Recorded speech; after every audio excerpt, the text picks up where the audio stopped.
નમસ્કાર મિત્રો, હું છું રાજુ સોલંકી, આમ આદમી પાર્ટી નેશનલ જોઈન્ટ સેક્રેટરી.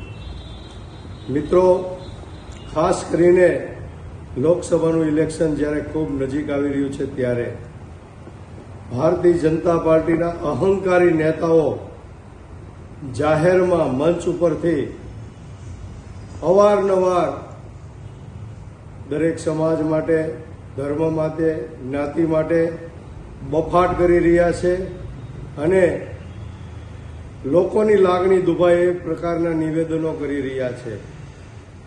ત્યારે મિત્રો, હમણાં જ મને જાણવામાં આવ્યું કે કનુ દેસાઈ, જે ભારતીય જનતા પાર્ટીના મંત્રી છે, નાણામંત્રી છે, તેઓએ જાહેરમાં મંચ પરથી પોતાના ભાષણમાં કોળી સમાજ વિશે ટિપ્પણી કરી છે.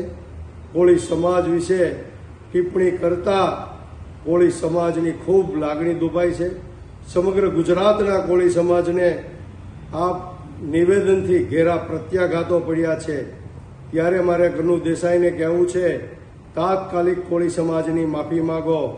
અને કોળી સમાજનું આવું નિવેદન દેવાનું કોઈ પણ કારણ નહોતું, છતાં પણ આવું કોળી સમાજની લાગણી દુભાય એ પ્રકારની ટિપ્પણી કરવી એ બિલકુલ યોગ્ય નથી.